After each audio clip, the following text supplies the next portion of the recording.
بسم الله الرحمن الرحيم.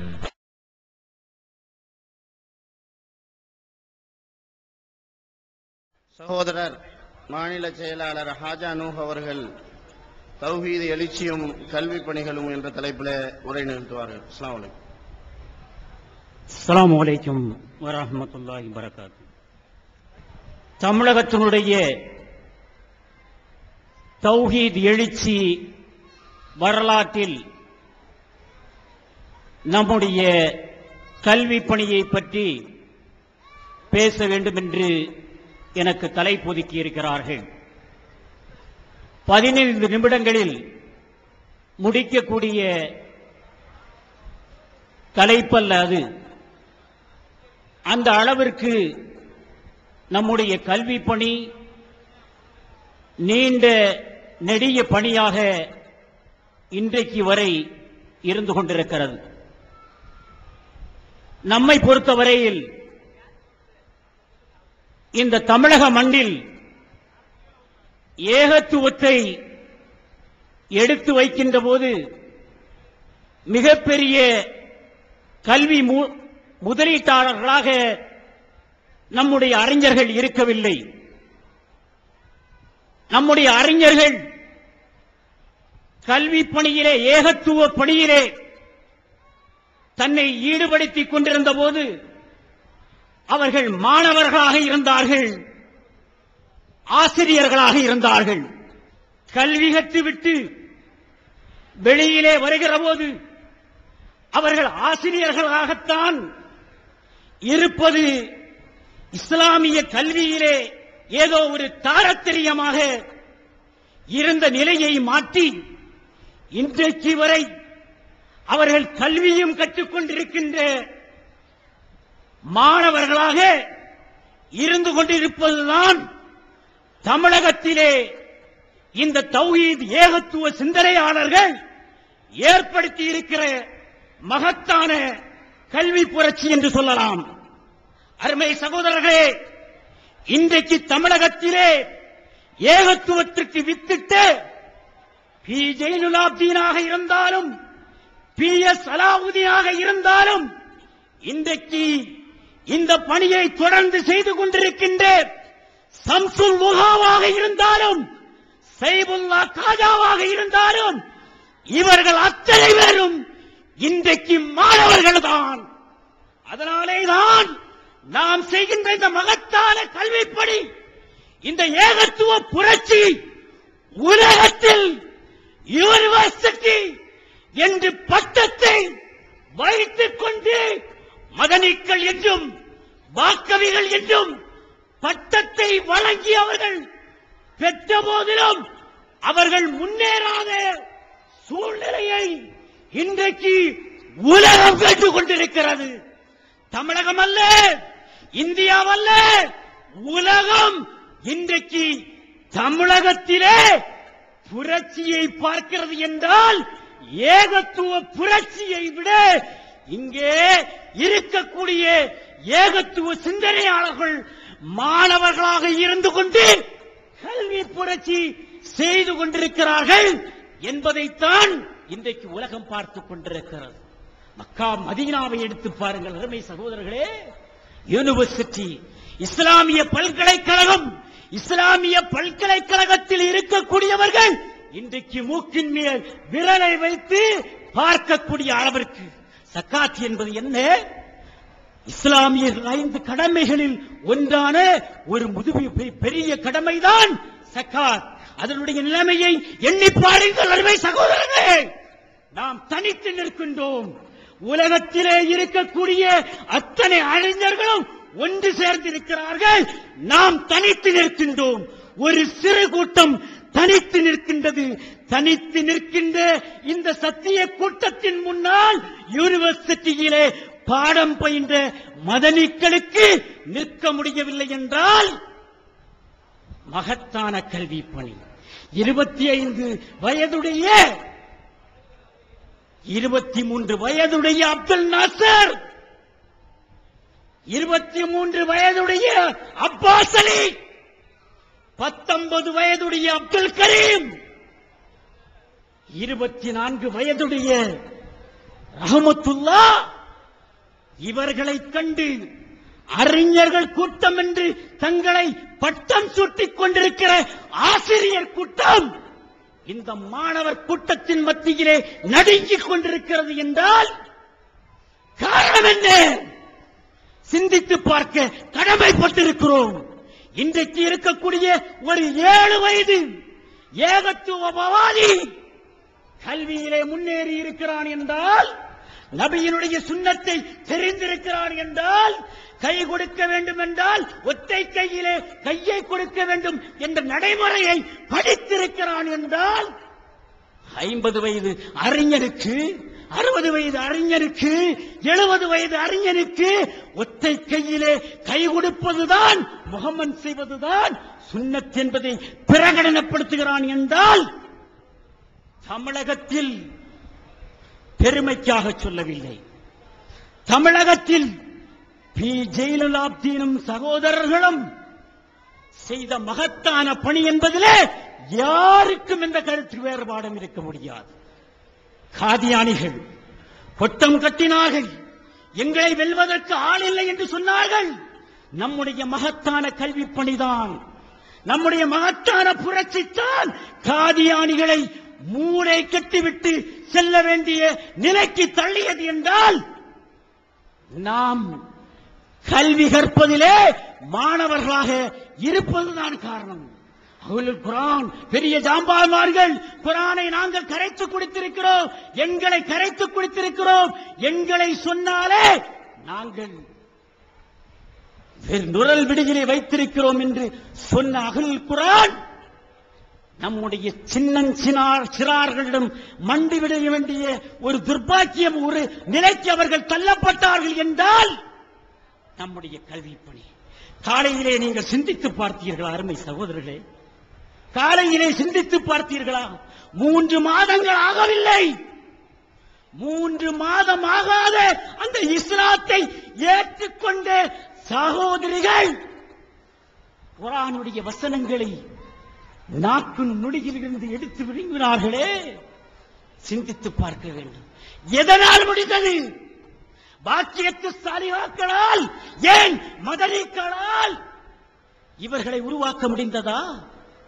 உருவாக்க முடிந்ததா? முடியவில்லை.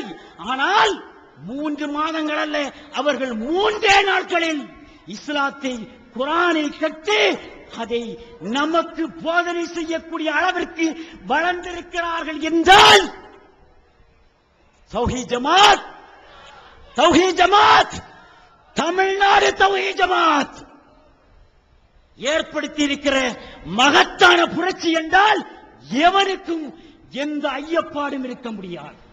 பம்பாயிலே சென்று மூதறிஞர் என்று, உலக அறிஞர் என்று தனது பட்டத்தை சூட்டிக் கொண்டிருக்கின்ற சக்கிய நாயக் இங்கிருந்து செல்கின்ற ஒரு சிறார், அவர் பாடம் நடத்துகிற போது, சலபுஸ்தானியங்களை பற்றி பாடம் நடத்துகின்ற இருக்கின்ற போது, அதற்கு கேள்வி கேட்ட போது மைக்கை ஆஃப் பண்ணக்கூடிய நிலைக்கு அவர்களை தள்ளியது எது?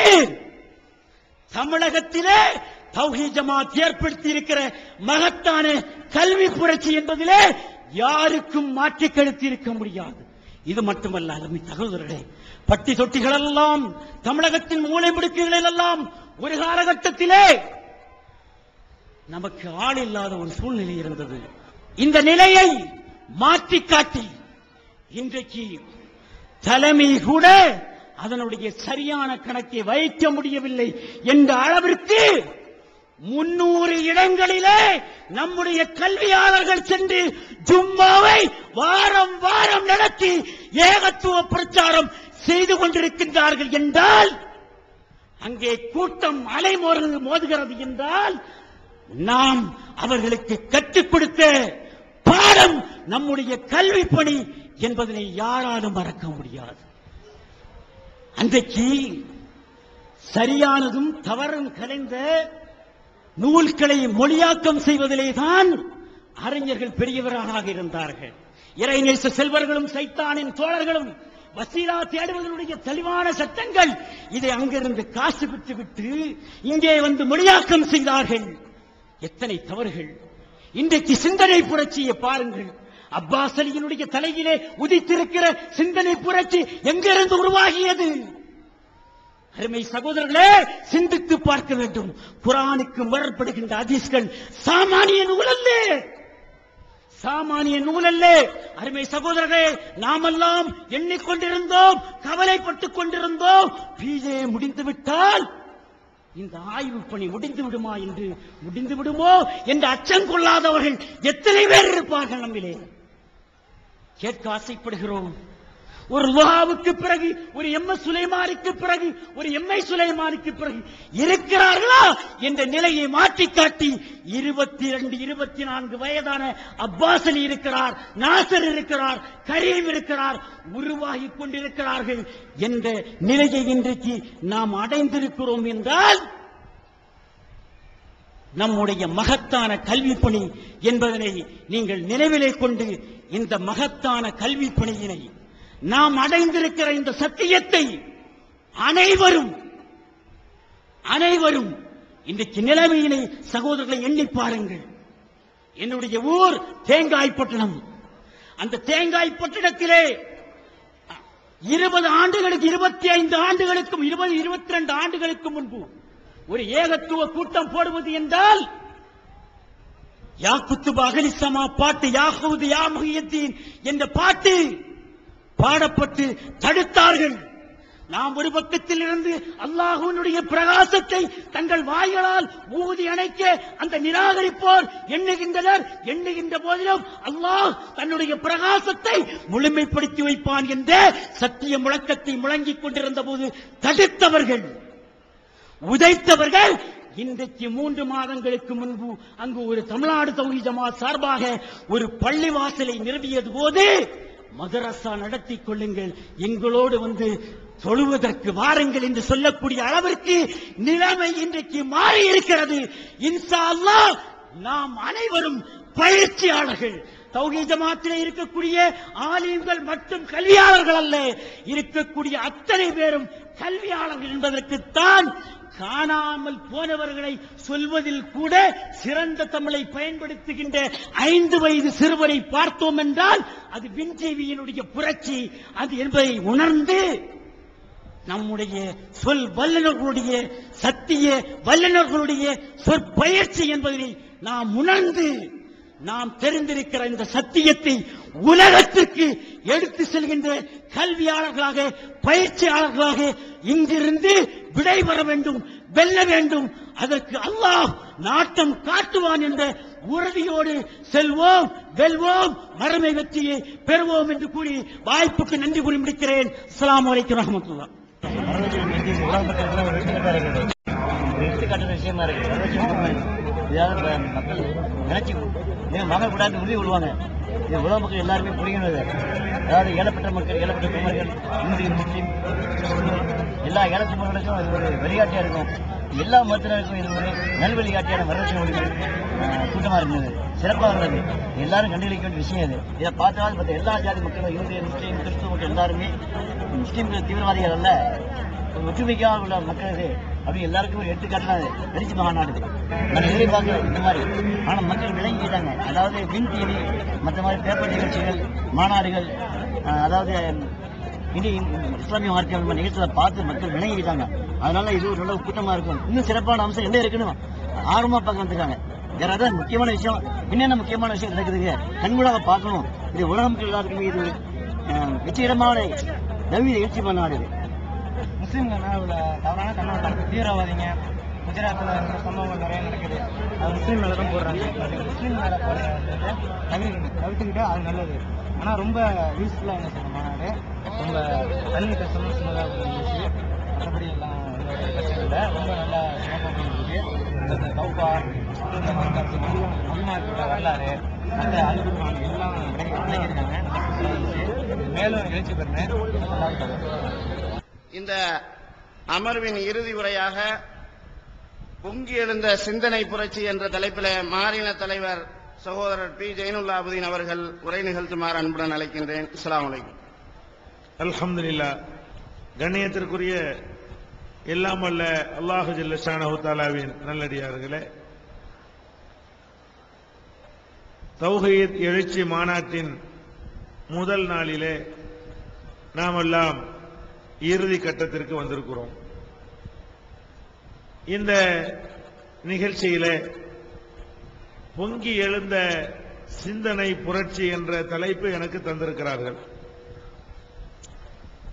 இந்த தலைப்பு நம்முடைய உள்ளங்களிலே எழுகின்ற பல சந்தேகங்களுக்கு, பல கேள்விகளுக்கு விடையளிக்கக்கூடிய தலைப்பு.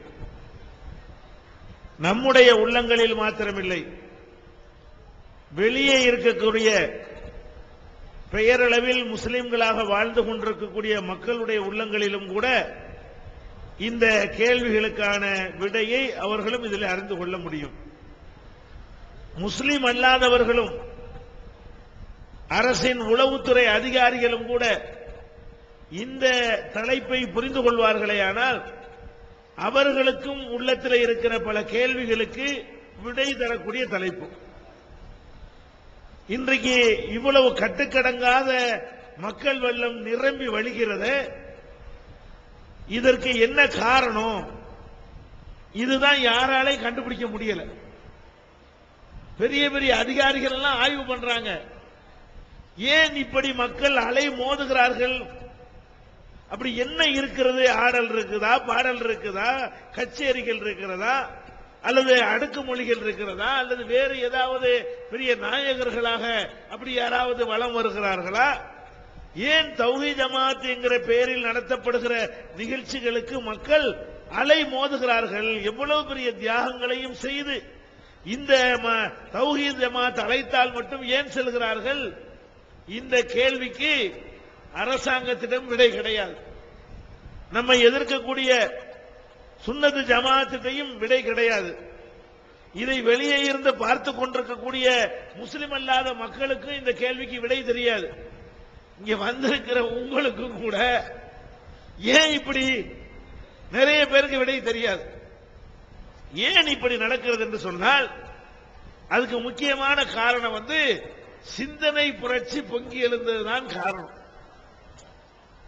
ஒவ்வொரு மதத்தை நீங்கள் எடுத்து பார்த்தீர்களேயானால் அந்த மதத்தினுடைய அஸ்திவாரமே எப்படி இருக்கும் தெரியுமா? சிந்திக்க கூடாது, கேள்வி கேட்க கூடாது, நாங்க என்ன சொல்றோமோ அதை செய்யணும். பால் குழந்தைக்கு தேவையான ஒரு உணவு, அதை கொண்டு போய் நீ கல்லுல ஊத்துன்னு சொல்லுவோம், நீ ஊத்தணும். இதை ஏன் ஊத்த சொல்ற? இதை குடிக்கலாமே, இது யாருக்கும் பயன்படாம போயிரும், கேட்க கூடாது. இது பக்தி, இப்படித்தான் நீ செய்யணும். நல்லா இருக்கிற உடம்பு என்ன செய்யணும்? முதுகுல குத்தி அப்படி தொங்கணும். ஏன்டா நல்லா இருக்கிற உடம்பை கெடுக்கிற? செய்யணும். ஏன் செய்யணும்? கேட்காத. ஏன் செய்யணும்னு கேட்டா அது கேட்காத. இப்படித்தான் பதில் சொல்ல முடியும். எந்த ஒரு மதத்தினுடைய கொள்கை எடுத்துக்கிட்டாலும், கோட்பாடை எடுத்துக்கிட்டாலும், அவங்க ஏன் என்ற கேள்வியை அவங்க விரும்ப மாட்டார்கள். அந்த மதம் விரும்பாது. அந்த கேள்விக்கு அங்க விடையும் இருக்காது. இதுதான் நீங்க எல்லா மதத்திலையும் பார்க்கலாம். ஒரு கடவுள் கொள்கையில இருந்து, வணக்க முறைகள்ல இருந்து, சடங்கு சம்பிரதாயத்தில் இருந்து எதை எடுத்து பார்த்தாலும் இந்த கொஸ்டினுக்கு விடை சொல்ல முடிய விடை இருக்காது. ஏன்பா கடவுளுக்கு மகங்கிற ஒருத்தர் தப்பு செஞ்சதுனால அவங்களுடைய வாரிசுலாம் பாவியா பிறக்கிறாங்கிற, இது எப்படிப்பா? இது அறிவுக்கு பொருந்தலையே. பொருந்தாட்டால் நீ கேள்வி கேட்க கூடாது. ஒருத்தன் செஞ்ச தப்பு ஒருத்தன் சுமக்க இயலுமா? ஆதம் தப்பு செஞ்சதுனால அவர் பிள்ளையெல்லாம் பாவியா பிறக்கிறாங்கன்னா இது லாஜிக்கா? இது அறிவா? இது சிந்தனை உள்ளவர்களிடமிருந்து வரக்கூடிய ஒரு விடையா? இல்ல. ஆனாலும் அவர்கள் நம்புவார்கள். எதை நம்புவாங்க? ஆதம் தப்பு செஞ்சாரு, அதனால பிள்ளைகள் பாவியா பிறக்கிறாங்க, இயேசுநாதர் தன்னை பலி கொடுத்து நம்மளை எல்லாம் மீட்டுட்டாருன்னு சொல்லுவாங்க. இதுல எதுலையாவது உங்களுக்கு கேள்வி கேட்கலுமா? எந்த ஒரு பெரிய பாதர், பெரிய கடல் மாதிரி இருக்கக்கூடிய தலைவர்கிட்ட போய் கூட இந்த கேள்விக்கு கேட்டா விடை சொல்ல முடியுமா? அப்படி நம்ம நம்பணும். இப்படிலாம் கேள்வி கேட்க கூடாது, பாவம், இதை நீ அப்படி நம்பித்தான் ஆவணும் என்று சொல்லி சிந்தனைக்கு திரை போட்டு விடுவார்கள். நீதானப்பா நேற்று மலையில பாறையா கிடந்தது, நீதானடா வெடி வச்சு தகர்த்த, நீ தானடா கொண்டு வந்து 10 பாறையை அம்மியாக்குன, 10 பாறைய குடக்கல் ஆட்டுக்கல் ஆக்குன, இன்னும் 10 பாறையை கொண்டாந்து செதுக்கி என்ன செஞ்ச, இப்படி கண்ணு மூக்கெல்லாம் வச்ச, அப்புறம் போட்டு கும்பிடுறியாடா, என்னடா ஏண்டா கேட்க கூடாது. அது இப்ப கடவுள். நேற்று தான் அது பாறையா இருக்கலாம், இன்னைக்கு என்னது, அதான் எங்களை படைச்சது. இவனே உன்னை படைச்சுக்கிட்டு அதுதான் எங்களை படைச்சதுன்னு சொல்றானே, இது கேள்வி பதில் சொல்லுவானா? சொல்ல மாட்டான். அதே மாதிரி எந்த மதவாதிகள்கிட்டையும் கேள்வி கேட்க கூடாதுன்னு இருந்துச்சுல, அதே மாதிரியான நிலைமை முஸ்லிம்களிடமும் இருந்தது. என்ன இருந்தது? எந்த ஒரு அஜர்த்திட்டையும் போய் நீங்கள் கேள்வி கேட்க முடியாது. ஏன்? அவங்க இஸ்லாத்தை விளங்காம வேற வேற மதங்கள்ல இருந்து காப்பி அடிச்சதை இஸ்லாம்னு நம்பிக்கிட்டு இருந்ததுனாலையும், அதை உங்களுக்கு சொன்னதுனாலையும், அவங்க காட்டின இஸ்லாத்துல போய் நீங்க கொஸ்டின் பண்ணுனா அவங்கள்ட்ட ஆன்சர் இருக்கல. அதனால ஒட்டுமொத்தமா எல்லாரும் என்ன நினைச்சாங்க, இஸ்லாத்திலையும் கேள்வி கேட்க இயலாது, இந்து மதத்திலையும் கேள்வி கேட்க இயலாது, கிறிஸ்துவ மதத்திலையும் கேள்வி கேட்க இயலாது, புத்த மதத்திலையும் கேள்வி கேட்க இயலாது, மதமுடாலேயே கேள்வி கேட்க இயலாது. இது உனக்கு தேவையா என்று சொல்லிதான் பகுத்தறிவு கூட்டங்கள்லாம் உண்டானுச்சு. ஏன் என்று கேள், எதற்கு என்று கேள். கேள்வி கேட்கிறது தான் சிந்தனையுடைய முதல் படி என்றெல்லாம் பகுத்தறிவு பேசக்கூடியவர்கள் எல்லா மதத்தையும் ஒரு மாதிரியா நிப்பாட்டி என்ன செஞ்சாங்க, அவங்கள்ட்ட கேள்வி கேட்கலுமா, பாயிட்ட கேப்பியா, சாமியார்ட்ட கேப்பியா, அஜத்திட்ட கேப்பியா, பாதிரியார்ட்ட கேப்பியா, நாங்க கேள்வி கேட்கக்கூடிய கூட்டத்தை உருவாக்குறோம் என்று சொல்லி ஒரு கூட்டம் கிளம்புனுச்சு. அதுக்கு பின்னாடி நம்ம கூட்டமும் கொஞ்சம் போனுச்சு. இதுக்கு பின்னாடி ஈவரா பெரியாருக்கு பின்னாடி நம்ம ஆட்களை ஒரு மாதிரியா பிடிக்காம இருந்தான்ல, இது நல்லா இருக்குது, இதுல ஒரு சிந்தனைக்கு பரவாயில்லை. இதுதான் 1980 உள்ள நிலைமை. 1980க்கு முன்னாடி உள்ள நிலைமை என்னன்னு சொன்னா, இஸ்லாத்தை பற்றி எந்த கேள்வியை ஒரு முஸ்லிம் கூட அஜர்த்திட்ட கேட்க முடியாது, ஒரு முஸ்லிம் அல்லாதவன் கேட்க முடியாது, ஒரு பகுத்தறிவாதி கேட்க முடியாது, ஒரு படித்தவன் கேட்க முடியாது. கேள்வி கேட்காம நம்பிட்டு போவியா இரு, இல்லையா வெளியேறி போடா என்று சொல்லிக் கொண்டிருந்தார்கள். யார்கிட்ட மட்டும்தான் கேட்க முடியும்? சிந்தனையாளர்கள்ட்ட கேட்க முடியும், பகுத்தறிவாளர்கிட்ட கேட்க முடியும் என்று இருந்தது. எப்ப மாறுது தெரியுமா? இன்னைக்கு இவ்வளவு கூட்டம் அல்லம் மோதுற காரணம் என்னன்னு சொன்னா, சிந்திக்காதே என்கிற அந்த நிலைப்பாட்டில் இருந்து மாறி சிந்திக்கிறது தான் இஸ்லாம். நீ தப்பா வழங்கி இருக்கிற. இஸ்லாத்துல நீ கேள்வி கேட்கலாம், என்ன கேள்வியும் கேட்கலாம், அவர்கள்ட்ட கேட்க முடியாத கேள்வி எல்லாம் இங்க வந்து கேளு என்று ஆணித்தரமாக சொல்லக்கூடிய மார்க்கம் இஸ்லாம் என்ற மெசேஜ் அப்பதான் எடுத்து வைக்கப்படுகிறது. தமிழகத்தை பொறுத்தவரை 1980க்கு பிறகுதான் அது என்னடா கேள்வி கேட்க கூடாது, நீ தப்பா ஆன்சர் எழுதி வச்சுக்கிட்டு கேள்வி கேட்க கூடாதுங்கிறியா? சரியான ஆன்சர் எழுதி வச்சிருந்தீங்கன்னா கேள்வி கேட்கலாம். இது அல்லாஹ்வுடைய மார்க்கம், அல்லாஹ்வால் அவன் தூதர் வழியாக தரப்பட்ட மார்க்கம், மனுஷன் கற்பனையில உண்டான மார்க்கம் இல்ல என்று சொல்லி மக்களுக்கு என்ன சொல்றோம், மக்கள்கிட்ட எதை தூண்டுறோம்? முஸ்லீம் சட்டத்தை தெரியாது. என்ன முஸ்லீம் அப்படின்னா ஒரு தொப்பியை வச்சு ஒரு தாடியை வச்சா முஸ்லீம். தமிழகத்திலேயே உலக அளவுல நிர்ணயம் பண்ணிட்டாங்க. அதுல எங்களுடைய நபியுல்லாஹி ஸல்லல்லாஹு அலைஹி வஸல்லம் என்னன்னு சொன்னாங்க, அதை சொல்லி குர்ஆன் சட்டப்படி நடக்கணும்னு சொல்ற மார்க்கம் சங்கம் தான் தௌஹீத் ஜமாத் என்பது. இயக்கங்கள் எத்தனை இயக்கங்கள் இருக்கு தமிழ்நாட்டில்? 5000 இயக்கங்கள் இருக்கு. அதுல ஒரிஜினல் இயக்கம்னா இதே சொல்லணும். அதனாலதான் இத்தனை லட்சம் பேர் இன்னைக்கு அரசியல் மாநாடு இன்னைக்கு தமிழ்நாட்டில் நடக்குது, உலக அளவில் நடக்குது. இத்தனை லட்சம் பேர் என்னைக்காவது பாத்துருக்கீங்களா? நீங்க யார் அப்படின்னா கிடையவே கிடையாது. அதனால இதுல உண்மையிலே முஸ்லீமா நடக்கணும்னு சொல்றது இந்த தௌஹீத் ஜமாத்தோட கொள்கை, அடிப்படை கொள்கை.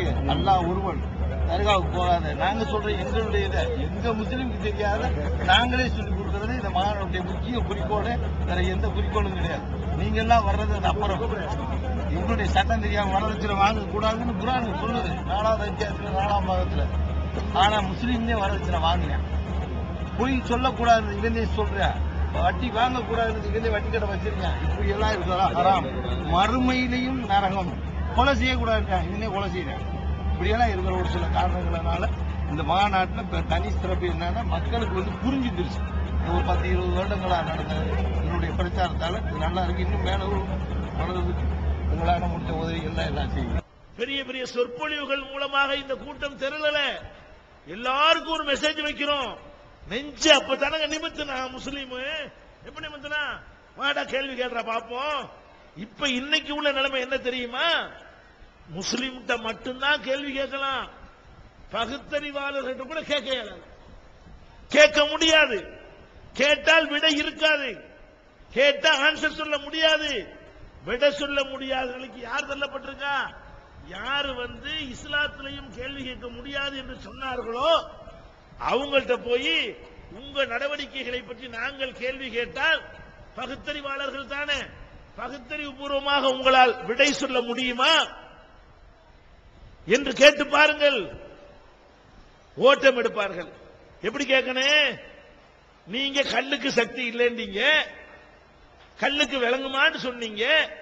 அப்ப பெரியார் சிலைக்கு போய் என் மாலையை போடுறீங்க, அதுக்கு விளங்குமா? அதுவும் சிலைதானே, அதுவும் கல்லுதானே. அவர் பிறந்த அன்னைக்கு நீங்க கொண்டாடுறீங்களே, அது அவருக்கு போய் சேருமா? நம்மளை எல்லாரும் மதிக்கிறார்கள் சந்தோஷப்படுவாரா? அவன் கொண்டு போய்கிட்டு தேங்காயும் பத்தியும் கொடுத்தா தப்புண்டீங்களே, நீங்க கொண்டு போய் மலர் வளையத்தையும் மாலையும் போடுறீங்களே, இதுல என்ன பகுத்தறிவு இருக்குன்னு கேளுங்க. முழிப்பான், திரு திருன்னு முழிப்பான், பதில் இருக்காது. இப்படி ஒண்ணு எங்கிட்ட கேளு பாப்போம். நம்ம என்ன சொன்னோம்? முஸ்லிம்கள் நம்ம சொன்னோம், இப்படி எங்க நம்பிக்கையை பற்றி நீனும் கேளு நானும் கேட்கிறேன். யாருக்கெல்லாம் சவால் விடுது இஸ்லாமு? இந்த சிந்தனை புரட்சி வந்த பிறகு நாம அறைகோல் விடுக்கிறோம். யாருக்கு விடுக்கிறோம்? காம்ரேடு தோழர்களுக்கு விடுக்கிறோம். கேள்வி கேட்க முடியாத, பதில் சொல்ல முடியாத நிலையில் நீங்கள் இருக்கிறீர்கள். பகுத்தறிவாதிகளுக்கு விடுகிறோம், அனைத்து மதத்தவர்களுக்கு விடுகிறோம், அனைத்து சமூக சீர்திருத்தவாதிகளுக்கு விடுகிறோம், அனைத்து பெண்ணுரிமை இயக்கங்களுக்கு விடுகிறோம், அனைத்து அறிவுஜீவிகளுக்கு விடுகிறோம். நீங்கள் வாங்க, நாங்கள் வர்றோம். எங்கள் நம்பிக்கை, கொள்கை, கோட்பாடு, வழிபாடு எதை பற்றி வேண்டுமானாலும் நீ கேள்வியை கேளு, நாங்க பதில் சொல்றோம். நாங்களும் கேட்போம், நீ பதில் சொல்லணும். இதுக்கு வருவாங்களா? யாராவது வருவாங்களா? அப்ப இந்த நிலையை தான் தௌஹீத் ஜமாத் ஏற்படுத்துது. எதை ஏற்படுத்துது? பயந்து பயந்து பின்பற்றக்கூடிய அந்த காலத்துல பார்த்தா ட்ரெயின்ல போயிட்டு இருப்பான் நம்ம ஆளு, பஸ்ல போவான், எல்லா மதத்துக்காரனும் வருவான். ஒரு இந்து பஸ்ல போனான்னு சொன்னா அவன் சாமியை கொண்டு கும்பிடுவான். ஏன்? அவன் இந்து என்று தன்னை சொல்லிக் கொள்வதற்கு அவன் வெட்கப்படவே மாட்டான். ஒரு கிறிஸ்தவன் இருக்கிறான், அவன் ஒரு தேவாலயத்தை பார்த்துட்டான்னு சொன்னா அப்படி ஒரு சிலுவையை போட்டுக்குருவான். நம்மால் என்ன செய்வான்? தொழுக நேரம்லாம் வரும், தொழுதா நம்மள முஸ்லீம் கண்டுகிட்டா என்ன செய்யறது? இவன் எப்படி இருப்பான்? அந்த சபையில நம்மள முஸ்லீம் காட்டிக்கிற கூடாது. ட்ரெயின்ல தொழுவ மாட்டான், பஸ்ல தொழுவ மாட்டான். எல்லாரும் பைபிளையும் பகவத்கீதையும் படிப்பாங்க அந்த காலத்துல. இவன் மட்டும் குமுதத்தை வாங்கி படிப்பான். ஏன்? குர்ஆனை படிச்சு தெரிஞ்சிருமா? என்ன தெரிஞ்சிருமா? முஸ்லீம் தெரிஞ்சிருமா? முஸ்லீம்னா வெக்கப்படுற அளவுக்கு உன்னை வச்சிருந்தாங்களே, இன்னைக்கு என்ன செய்யற? நீ இஸ்லாம் சம்பந்தப்பட்ட புஸ்தகத்தை நீ படிச்சுட்டு போய் பக்கத்தில் உள்ளவன்ட்ட இதை நீ படின்னு கொடுக்கலாம். அதுல அவனை கேள்வி கேட்க இயலாது. எந்த கேள்வியும் கேட்க முடியாத அளவுக்கு குர்ஆன் ஹதீஸ் அடிப்படையில் எழுதப்பட்ட எல்லா நூல்களும் இருக்கிறது. அப்ப இந்த தௌஹீத் ஜமாத் செஞ்ச வேலை என்னன்னு சொன்னா, சிந்திக்கிற அந்த ஒரு பாதையை உங்களுக்கு போட்டு தந்தது. வேற ஒண்ணு செய்யல. நாங்க திட்டமிட்டது என்ன? நபிகள் நாயகம் ஸல்லல்லாஹு அலைஹி வஸல்லம் காலத்தை அப்படியே பார்க்கிறோம். மூடர்கள் வாழ்ந்த காலம், ஐயாமுல் ஜாஹிலியா, மடமை மிகுந்திருந்த காலம். அந்த ஐயாமுல் ஜாஹிலியாவிலே நபிகள் நாயகம் ஸல்லல்லாஹு அலைஹி வஸல்லம் அவர்களுக்கு அருளப்பட்ட அந்த மார்க்கத்திலே, குர்ஆனிலே எந்த கேள்வியும் எங்கள்கிட்ட கேளுடாங்கிற சிந்தனை தெளிவா சொல்லப்படுது. எப்படி சொல்லப்படுது?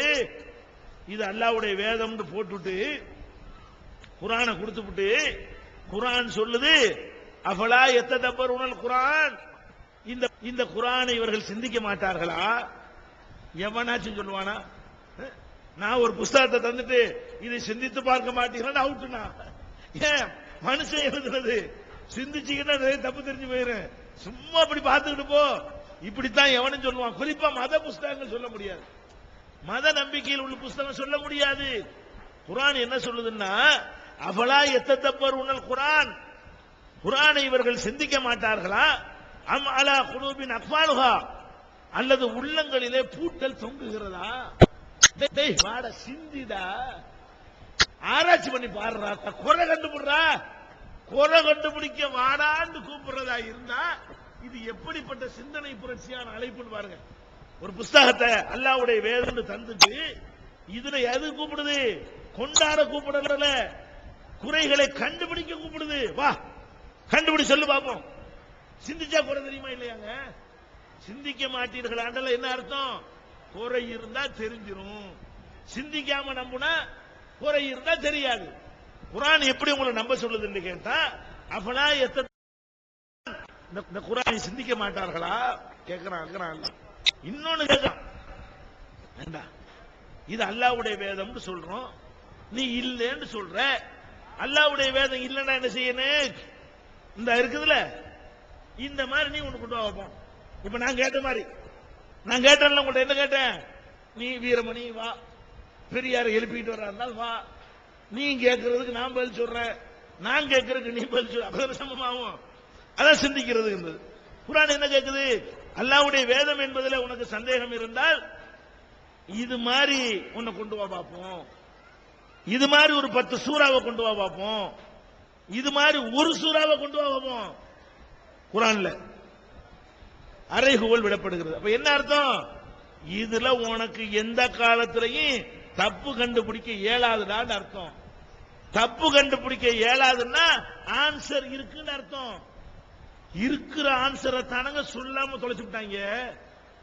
ஆன்சர் இருக்குது, விடை இருக்குது. இருக்கிற விடையை யார் சொல்லணும்? மார்க்கத்துடைய அறிஞர்கள் சொல்லி தரணும். அவங்க என்ன செஞ்சாங்க? இருக்கிற ஆன்சரை பார்க்காம நீ கேட்காத, அவன மாதிரி நீ இருந்துரு. எப்படி பிற சமுதாய மக்கள் இருக்கிறாங்களோ அந்த மாதிரி இரு. அப்பன் சொன்னா சரின்னு சொல்லு, பாட்டன் சொன்னா சரின்னு சொல்லு, அஜர்த்து சொன்னா சரின்னு சொல்லு, ஊர் உலகத்தில் உள்ளது அப்படி ஏத்துக்க, கேட்காத கேள்வி என்று ஒரு பெரிய திரையை போட்டு வைத்திருந்தார்கள். திரையை கிழிச்சமா பட்டு பட்டு பட்டுன்னு எல்லாம் வந்துருப்பாங்க. பெரிய திரையை போட்டு இங்க பயங்கரமான விஷயங்கள் எல்லாம் வைத்து பார்க்க அழகானது, சாப்பிட அழகானது, கேட்க அழகானதெல்லாம் இந்த ஸ்டேஜ் பூரா வச்சுக்கிட்டோம். பயங்கரமா ஒரு கருப்பு திரையை போட்டு விட்டோம். உங்களுக்கு என்ன தெரியும்? கருப்பு திரை தான் தெரியும். அதுக்கு முன்னாடி அர்த்தம் இருந்துகிறாரு, ஏய் கேட்காதே இது கருப்பு. இதுக்கு வந்து எந்த கொஞ்சம் இப்படி சொல்லிட்டு இருந்தாரு. இஸ்லாத்துக்கு என்ன செஞ்சாருன்னா, அவர் கருப்பு திரையை போட்டு விட்டார். குர்ஆனுக்கு முன்னாடி ஒரு கருப்பு திரை, ஹதீஸுக்கு முன்னாடி ஒரு கருப்பு திரை போட்டு விட்டு என்ன செய்யறாரு? அதுக்கு முன்னாடி நின்றுக்கிட்டு ஏதாவது கேட்டா திரையை பார்ப்பாரு. என்ன ஒண்ணும் இல்லையே, கேட்காத, தெரியல, இருட்டா இருக்கு. நம்ம என்ன செஞ்சோம்? புடிச்சு உரி விட்டுட்டோம். அவ்வளவுதான். நம்ம செஞ்ச வேலை என்ன? தௌஹீத் ஜமாத் செஞ்ச வேலை என்ன? நாங்களே விடையை கண்டுபிடிச்சோம், நாங்களே விடையை ஆராய்ச்சி பண்ணி பெரிய டிஸ்கஸ் பண்ணி இதான் சரியான விடையை அப்படியே கண்டுபிடிச்சோம். எல்லாம் அல்லாஹ் சொல்லிட்டு போயிட்டாங்க. அல்லாஹ் சொல்லிவிட்டாங்க. அம்புட்டையும் அல்லாஹ்வுடைய ரசூல் சொல்லிட்டு போயிட்டாங்க. நம்ம ஒண்ணுமே கண்டுபிடிக்கல. இருந்ததை மறைத்து வைத்திருந்தார்கள், சொல்லாமல் வைத்திருந்தார்கள். வேற ஒரு போர்வை போட்டு மூடி வைத்திருந்தார்கள். மூடி வைத்த போர்வையை கிழித்து எறிந்தோம். உள்ள ஒரு முட்டு தெரியுது. அட பூளையை வச்சுக்கிட்டு ஆட இல்லைன்னுங்கிறாங்க. முட்டு சோறு இருக்குது, முட்டு கனி இருக்குது, முட்டு ட்ரெஸ் இருக்குது, முட்டு நகை இருக்குது, இவளையும் வச்சுக்கிட்டு தானே ஒண்ணுமில்ல சொன்னாங்க அப்படின்னு யாருக்கு தெரியுது? மக்களுக்கு தெரிய ஆரம்பிக்கிறது. அப்ப நம்ம என்ன வேலையை செஞ்சோம் என்றால், அதை செய்ய இதை செய்யுங்கிறதெல்லாம் தாண்டிட்டு சிந்திக்கிறதுக்குரிய வாசலை கிளறி விட்டோமே. இதனாலதான் எங்க மக்கள் இப்ப சிந்திக்க தலைப்பட்டு விட்டார்கள். உளவுத்துறை குறிச்சிக்கிறங்க. நீங்க மாதிரி அரசியல்வாதிகள் மாதிரி பொய்யா வாக்குறுதி கொடுத்தா உங்களை கூட்டிட்டு வந்திருக்கு. இங்க வருவீர்களேயானால் நாங்கள் அப்படி ஆட்சிக்கு வந்து விடுவோம், வந்து தேனாறு பாலாறு ஓடும். அதுக்காக வந்திய அதான் இந்த சனியனை வேணாங்கிறோமா நாங்க? அதை சொல்லி உங்களை கூப்பிடல. இங்க வந்தீர்களேயானால் அந்த கட்டழகியுடைய டான்ஸ் இருக்கிறது, இந்த கட்டழகனுடைய ஆடல் இருக்கிறது, இந்த ஒருடைய பாடல் இருக்கிறது என்று சொல்லி அவங்களை கூப்பிட்டோம். அதுக்காக வந்தீங்க? அதுக்கெல்லாம் வரல.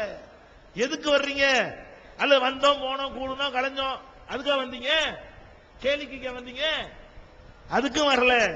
நம்ம எல்லாருக்கும் தெரிகிறது எதுக்கு வந்திருக்கிறோம். நம்முடைய சிந்தனையை கிளறி விட்டிருக்கிற காரணத்தினால் எல்லாமும் வெளிச்சமாயிட்டு, வெளிச்சமாக்கி விட்டாச்சு. என்ன பண்ணிருக்கு, திரையை கிழிச்சு எரிஞ்ச உடனே இருக்கிறது அப்படியே தெரிகிறது. குர்ஆன்ல உள்ளது என்ன செய்யுது, அப்படி என்னென்ன திரையெல்லாம் போட்டிருந்தாங்க. நான் திரைந்து நான் சும்மா சொல்லல. அஜத்துமார்கள் என்ன சொல்வார்கள் என்றால், குர்ஆன் விளங்காது. அவங்க போட்ட பெரிய திரை அதுதான். ஏதாவது குர்ஆன்ல கேள்வி கேட்டீங்கன்னா அவனுக்கு ஆன்சர் தெரியல, அவனுக்கு விட தெரியாதனால எனக்கு தெரியாதுன்னு சொல்லி தொலைய வேண்டியதானே. அவன் என்ன சொல்லுவான்னு கேட்டா, குர்ஆன்ல நமக்கு விளங்காது, உனக்கு விளங்காது, எனக்கு தான் விளங்கும் பாரு. உனக்கு விளங்கினா சொல்ல வேண்டியதானே, அதை சொன்னா உனக்கு விளங்காது. குர்ஆன் யாருக்கு விளங்காது, உங்க யாருக்கும் குர்ஆன் விளங்காது, எங்களுக்கு மட்டும்தான் விளங்கு. ஆனா குர்ஆன் சொல்லுது எல்லாருக்கும் விளங்கும்.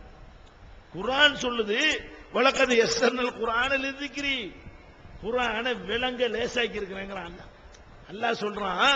குர்ஆனை நினைஞ்சிருக்கிறேன், விளங்குவதற்கு லேசாக்கி இருக்கிறேன். ஃபஹல்மி முத்தகிர், விளங்குவோர் இல்லையா, சிந்திப்போர் இல்லையா.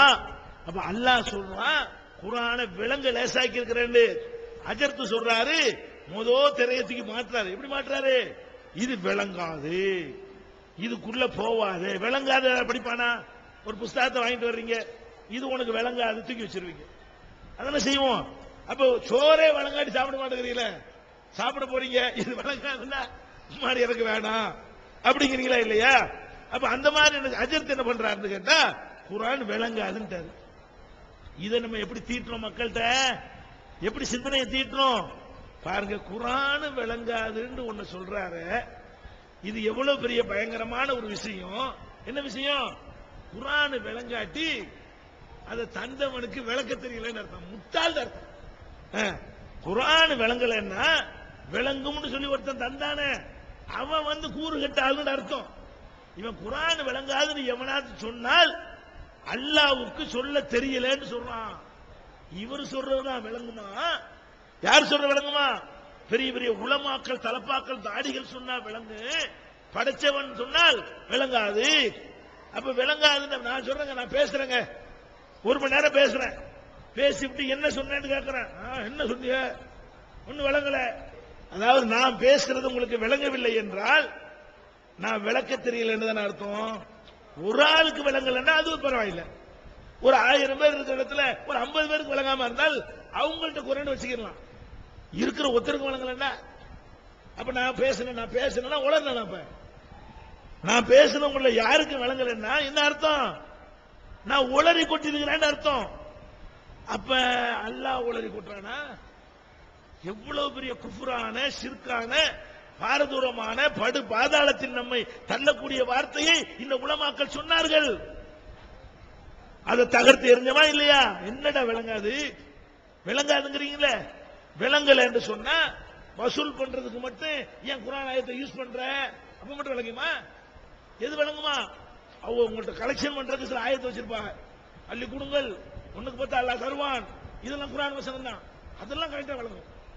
எது விளங்காது, அவர்களுக்கு ஆதாயம் தரக்கூடிய எல்லாம் விளங்கும், ஆதாயம் தராத விஷயங்கள் பாதிக்கக்கூடிய விஷயங்கள் விளங்காது. இத வந்து தகர்த்து எரியும் சிந்தனை. இப்படித்தான் பொங்குது. அவங்க போட்டு வச்ச ஒவ்வொரு திரையாக கலட்டி வீசுகிறோம். குர்ஆன் விளங்காதுங்கிறது முதல் தப்பு. குர்ஆனும் இஸ்லாமும் அவ்வளவு அல்லாஹ்வை போல உங்களுக்கு யாருங்க விளக்க முடியும். அல்லாஹ் சொல்றான் குர்ஆன்ல, வலா யுனபியுக மிஸ்லு கபீர், என்ன போல உனக்கு எவனும் விளக்க முடியாதுடா. அல்லாஹ் குர்ஆன்ல சொல்றான், வலா யுனபியுக மிஸ்லு கபீர், என்ன மாதிரி உனக்கு எவனாச்சும் விளக்குவானா, என்ன மாதிரி எவனும் விளக்க மாட்டான். அப்ப அல்லாஹ் எதுக்கு சொந்தம் கொண்டாடுறான், உனக்கு எவன் வந்து கொஞ்சோண்டு அல்லாஹ்விட்ட இருக்கிற ஞானத்தோடு ஒப்பிட்டால் 1000 கோடியில ஒண்ணு இருக்குமா நமக்கு, அல்லாஹ்வுடைய ஞானத்தோடு கம்பேர் பண்ணினால் 1000 கோடியில் ஒரு மடங்கு நமக்கு இருக்குமா.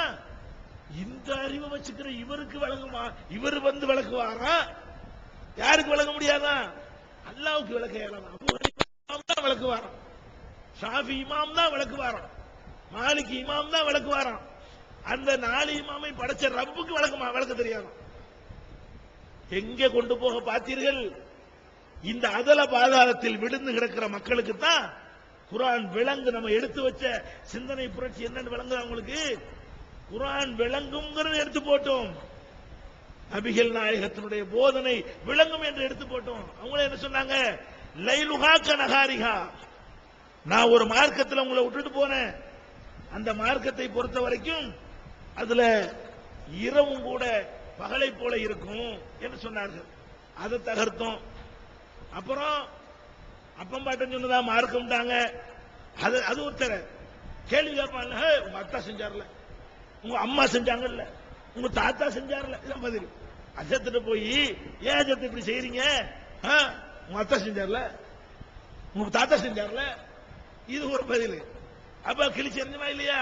என்னடா அப்பன் செஞ்சா பாட்டன் செஞ்சாங்கிற? அப்பன் செஞ்ச எல்லாம் சரியா இருக்குமா? அப்ப குடிசையில் இருந்தாங்க, நீ வீடு கட்டுற. அதுல மட்டும் கரெக்டா இருப்பாங்க. இதுல கரெக்டா இருப்பாங்க. திங்கிறதுல அப்பன் தின்ன மாதிரி திங்க மாட்டாங்க. அந்த காலத்துல செய்வான், பழைய சோத்தை கருவாட்டை சுட்டு திண்டு பழைய சோத்தை சாப்பிடுவான். அப்படி நீ திங்கிற? அது அப்ப வேணும். அதுல எல்லாம் அப்பனை பின்பற்ற மாட்டாங்க. அதுக்குதா அப்ப அறிக்கையில் லைட் வச்சுட்டு இருந்தான். அதுக்கு முந்தைய அதுவும் இல்ல. அப்ப பின்பற்ற பாப்போம் எவ்வளவு லைட்டு. அப்ப விசிறி வச்சு வீசிக்கிட்டு இருந்தான். இப்ப ஏன் மின் விசிறி, ஏசிய, ஏர் கூலரிங்க, அதுல எல்லாம் பின்பற்ற மாட்டாங்க. அவங்க சுகத்துல எல்லாம் கரெக்டா இருப்பாங்க. எதுல பின்பற்றுவாங்க? மறுமையை பாழாக்குற விஷயத்துல மட்டும் அப்பன் சொன்னா, ஆத்தா சொன்னா, இது ஒரு மார்க்கம், இது ஒரு வாதமாடா என்று மக்கள்கிட்ட என்ன செஞ்சோம்? கேள்விகளை எழுப்பணும். அது மாதிரி முன்னோர் சொன்னது, அப்பன் சொன்னது, ஊரு சொன்னது, உலகம் சொன்னது, இந்த திரைகளை எல்லாம் பிச்சு எரிஞ்சதுனால சிந்திக்கணுங்கிற எண்ணம் எல்லாருக்கும் வந்துருச்சு. புரியுறாங்க. எதை சொன்னாலும், இடஒதுக்கீட்டை சொன்னாலும், மார்க்கத்தை சொன்னாலும், படிப்பை சொன்னாலும், எதை சொன்னாலும் ஒரு 20 வருஷத்துக்கு முந்தி இருந்த மாதிரி நம்ம இல்ல. இன்னைக்கு எல்லாம் நம்ம நினைக்கலாம், படிக்கலன்னு நினைக்கலாம். படிப்புல வேண்டால் நீங்கள் பின்தங்கி இருக்கலாமே தவிர சிந்தனையில இந்திய சமுதாயத்திலேயே தமிழக முஸ்லிம் சமுதாயம் தான் முதலிடத்தில் இருக்கிறது. இந்தியாவில் உள்ள எல்லா சமுதாயத்தை விடவும் உங்களுக்கு சிந்திக்கிற அளவுக்கு அவர்களால் சிந்திக்க இயலாது. அந்த ஒரு கீத்தை கிழிச்சு போட்ட உடனே தான் இந்த மக்கள் விளங்குறாங்க, யோசிச்சு பாக்குறாங்க, எல்லாத்தையும் பாக்குறாங்க. அவன் என்ன ஆயிட்டான், இவன் என்ன ஆயிட்டான், இவங்க கூட்டம் கூட்டி என்ன செய்வாங்க, அவங்க கூட்டு போனா என்ன பண்ணுவாங்க, பொய்ய சொல்லுவாங்க, புழுகுவாங்க, ஏதாவது கட்டுக்கதையை சொல்லுவாங்க. அந்த இடத்துல என்ன செய்யுது, காக்கா பறக்குதும்பாங்க, அந்த இடத்துல பறக்கு, உலக்கையை தூக்கிட்டு பறக்குதும்பாங்க, கொசு குந்தாந்தடியை தூக்கிட்டு பறக்குதும்பாங்க. இதெல்லாம் நீ நம்பனு அப்படின்னு சொல்லி என்ன செய்யறது, மக்கள் வரமாட்டேங்கிறாங்க. பெரிய பெரிய அஜர்த்து மீளாது எல்லாம் போட்டு பாக்குறாங்க. மக்கள் யோசிக்கிறான், மூளைக்கு வேலை இருக்காது, இங்க போனா என்ன இருக்காது, மூளைக்கு வேலை இருக்காது. இன்னொருத்த என்ன செய்வோம், வாங்க அதை செய்வோம், இது செய்வோம், அதுக்கு போராடுவோம், இதுக்கு போராடுவோம். நீங்க என்ன பண்றீங்க, இவன் போராட கூப்பிடல, நம்மளை விக்க கூப்பிடுறான். வழக்கு இல்லை இல்லையா? இவன் போராட கூப்பிடல, நம்மளை காட்டி ஏதாவது வாங்கிட்டு போயிருவான், நம்ம கூப்பிட்டா வர்றீங்க. அப்ப எப்ப என்ன விஷயம்னு கேட்டா நடைமுறையை பாக்குறீங்க. இந்த ஜமாத் எப்படி நடக்குது, இதுக்கு போனா நம்மளை ஏமாத்த மாட்டான், நம்மளை முட்டாளாக்க மாட்டான், நம்மளை சிந்திக்க தூண்டுவான் என்ற அடிப்படையில் தான் இங்க நம்ம வந்திருக்கிறோம். இதுக்கெல்லாம் ஒரே அதான் விடைன்னு சொன்னேன்ல, அரசாங்கத்துக்கு சொல்ற விடை என்னவென்று சொன்னால், இந்த கட்டுக்கடங்காத கூட்டம் வருவதற்கு காரணம் நாங்கள் சிந்தனையை கிளறி விட்டிருக்கிறோம். எங்க மக்கள் ஷார்ப்பா தெளிவா ஒன்னை விட அழகா சிந்திக்கிறார்கள், அதனால இங்க வர்றாங்க. சுன்னத் ஜமாஅத்துக்கும் இதேதான் பதில், இந்து மக்களுக்கும் இதுதான் பதில். நீங்க வந்திருக்கிறவங்க விளங்கிக்கிறேன்னு, நாம தான் இன்னைக்கு தமிழகத்தில் இருக்கிற மக்கள்லயே சிந்திக்கிற ஒரே சமுதாயம். எந்த சிந்தனையினால் மனுஷன் சிறந்து விளங்குகிறானோ அந்த சமுதாயம் என்ற பெருமை எல்லாம் தந்திருக்கிறான். அறிவுடைய மக்களுக்கு இது போதுமானது. இன்ஷா அல்லாஹ் மீதி விஷயங்கள் நாளைக்கு இருக்கிறது. நாளைக்கு இதே போல சிறப்பாக இந்த மாநாடு நடக்கும் கூறி நிறைவு செய்கிறேன். அஸ்ஸலாமு அலைக்கும். இந்த மதத்தினுடைய பகுத்தறிவு தன்மையை சரியான முறையில் எடுத்துரைக்காம ஏராளமான முஸ்லிம்களுக்கு அதனுடைய உண்மைத்தன்மை முஸ்லிம்களுக்கே தெரியாத அளவில் இருந்திருக்கு. இப்ப தமிழ்நாட்டில் எடுத்துக்கிட்டா முஸ்லீம்ங்கிறவங்க எங்க இருந்தோ வரல, தமிழர்களே முஸ்லீமா இருக்காங்க. அது ஒரு முக்கியமான அம்சம். இந்த தமிழனே முஸ்லீமா இருக்கிறத தமிழனே உணராம இருக்காங்க. இதெல்லாம் உணர்த்த வேண்டிய அவசியத்தில் இருக்கிறதுனால இது போன்ற மாநாடுகள் நல்ல சிறப்பு வாய்ந்ததாக அமைகிறது. அது மட்டுமல்லாம பெண்கள் இதுவரையில் எத்தனையோ மாநாடு நடந்திருக்காங்க.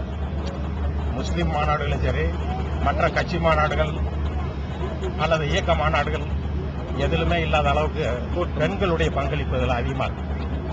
அதுல இருந்து என்ன தெரியுதுன்னா, முஸ்லிம் பெண்கள் சமத்துவத்தை ஆண்களுக்கு இணையாக சமத்துவமாக வெளியில வருவதற்கும் அவர்கள் எல்லா நிகழ்ச்சிகளிலும் பங்கெடுப்பதற்கும் தயாராக இருக்கிறார்கள் என்பது தெரியும்.